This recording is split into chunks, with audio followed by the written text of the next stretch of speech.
Bonjour, je vais parler aujourd'hui du deuil suite à la perte d'un être cher.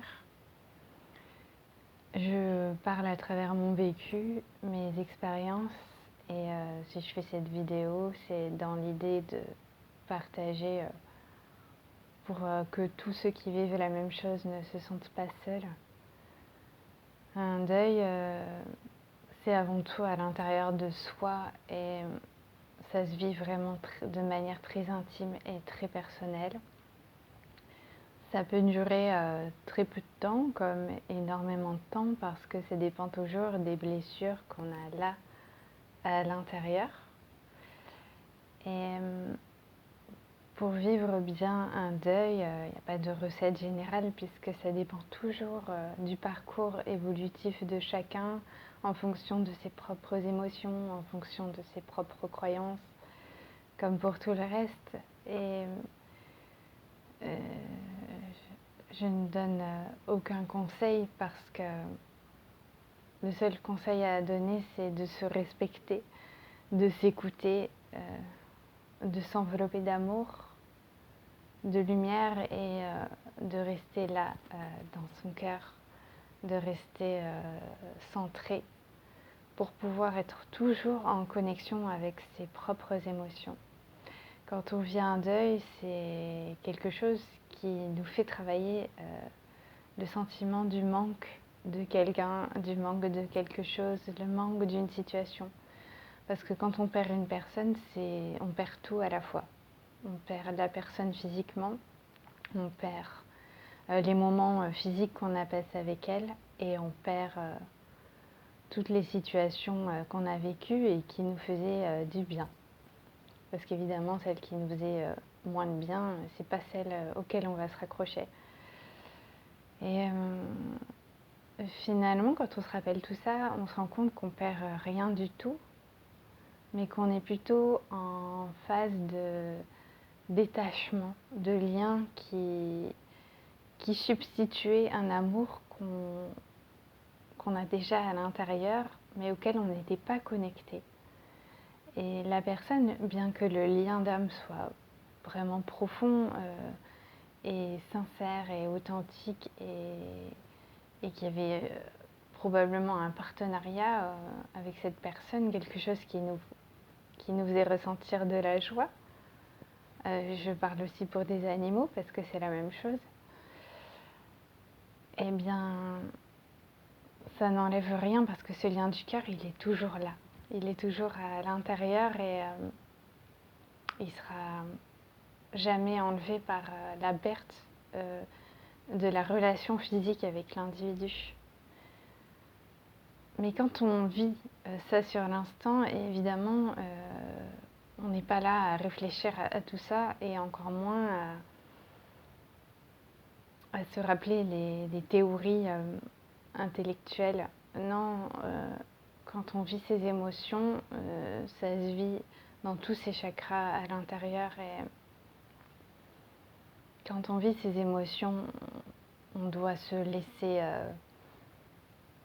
imprégner de ce qu'elles nous disent, de ce qu'elles nous apportent.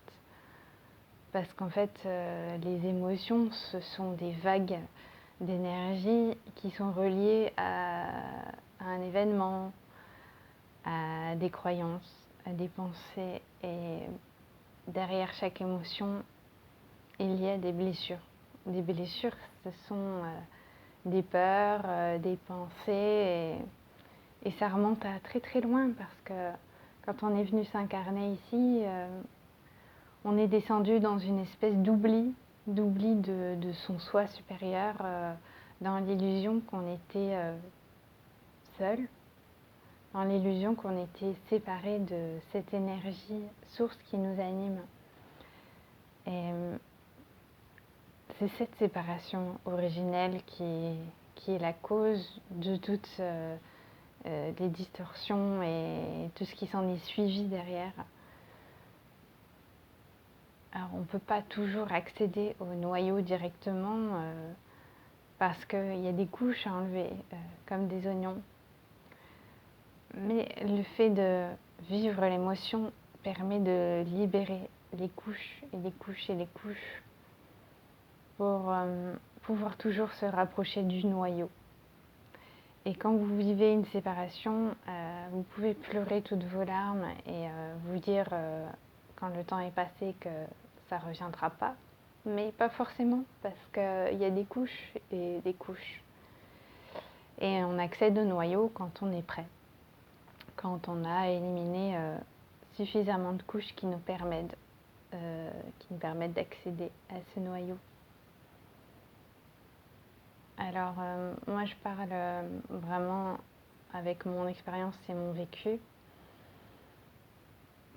Quand on est dans cet état d'émotionnel exacerbé, on a besoin d'être seul avec soi-même, on a besoin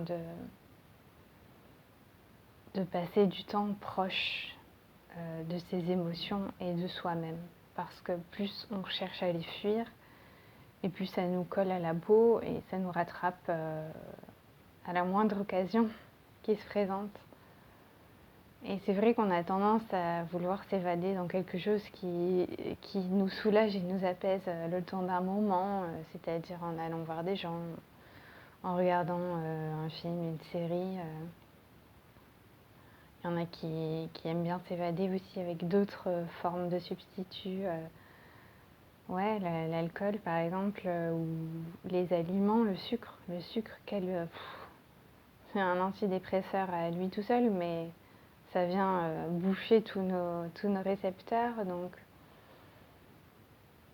ouais, ça peut aussi arriver de prendre des antidépresseurs et de devenir dépendant de ces médicaments qui nous mettent dans un état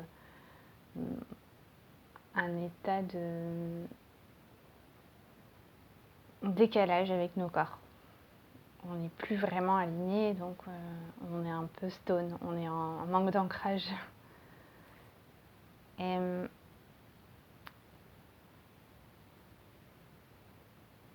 si on fait, c'est pas grave, on n'a rien à se reprocher. On vit comme on peut. Et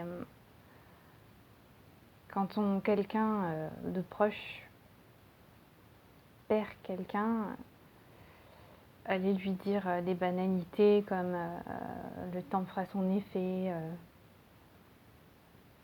et tu relâches dans ton cœur, ça aide pas vraiment parce que quand on dit ça, c'est qu'on sait pas quoi dire, mais qu'au fond on vibre sur la même fréquence de la peine, du chagrin que l'autre est en train de ressentir. Donc on lui donne des mots, des conseils, mais on ne le vibre pas. Donc ça ne va en soi pas l'aider du tout. La meilleure chose à faire, c'est à la limite d'être silencieux et d'accorder un état d'accueil à la personne si elle souhaite y déposer des paroles, une émotion, si elle a besoin d'être réconfortée d'une manière ou d'une autre. C'est là la meilleure chose qu'on peut lui accorder, c'est cet état d'accueil dans un état de neutralité et rentrer le moins possible dans l'émotionnel de l'autre. Et avec nous, c'est presque la même chose parce qu'on a cette capacité de vivre nos émotions et en même temps d'être dans cet état de neutralité-là, dans son cœur, pour pouvoir s'observer en train de vivre les émotions et les vivre pleinement, mais tout en restant connecté à cette conscience du cœur, pas le mental qui dit que le cœur, c'est se rester connecté à sa source, etc. Non, rester connecté au soi supérieur, c'est ressentir qu'on n'est pas seul, que ce qu'on est en train de vivre, on le vit avec notre équipe de lumière, et on est accompagné, enveloppé d'amour, et on sent l'amour qui nous enveloppe quand on connecte ce lien, même quand les émotions sont en train de sortir. Et c'est ça, se connecter à son cœur. Ça ne veut pas dire s'empêcher de vivre ses émotions. Ça veut dire simplement les vivre en se sentant aimé et accompagné pour s'envelopper de douceur et se permettre de libérer pleinement. Et même si on doit libérer un jour, 2 jours, 1 an, 3 ans, 10 ans, 20 ans, ça prend le temps que ça prend. Il n'y a pas de délai, il n'y a pas de date. Ce qui compte, c'est de s'autoriser à laisser les émotions s'exprimer pour leur permettre de se transformer grâce à la lumière de notre soi qui vient les éthérer pour les ramener dans un état émotionnel neutre pour pouvoir simplement s'alléger au niveau de notre corps émotionnel, s'alléger au niveau de notre corps mental et ce qui libère les causes, ouais, dans le corps causal au bout d'un moment. Parce que même si on ne fait pas de soins thérapeutiques et que quelqu'un, un outil extérieur nous aide à libérer ça, on le fait toujours par soi-même dans tous les cas parce que c'est notre rayonnement de lâcher prise qui va donner l'information que l'information dans le plan causal peut être transmutée. Et ça ne se fait pas avec la tête, ça se fait parce que dans notre cœur, on vit un profond lâcher prise. Et même si ce sont des moments de lâcher prise qui peuvent paraître douloureux parce que on pleure, on se sent arraché en miettes, mais c'est important de le vivre et plus on le laisse exprimer et moins ça dure de temps. Parce que plus on est connecté à son cœur et plus la cause est libérée et plus on s'allège. Alors le conseil que je me donne à moi-même quand je suis amenée à vivre ça, c'est la patience dans le sens de ne porter aucun jugement sur ce qui est en train de se passer, de laisser faire les choses, d'être dans l'accueillance du maintenant.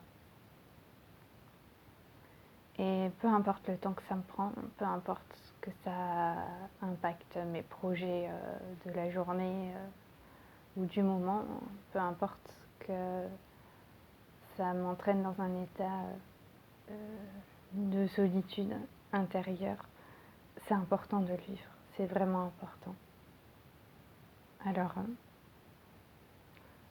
j'envoie évidemment énormément d'amour à cette partie de moi qui vit ça. Et naturellement, j'envoie tout mon amour à tous ceux qui vivent ça. Donnez-vous du temps. Aimez-vous et respectez-vous. Parce que personne d'autre que vous ne peut vous soulager et vous aider. Parce que vous êtes un canal d'énergie. Et c'est vous qui laissez circuler vos énergies.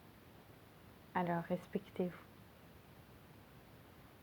Je vous aime et je vous envoie plein d'amour.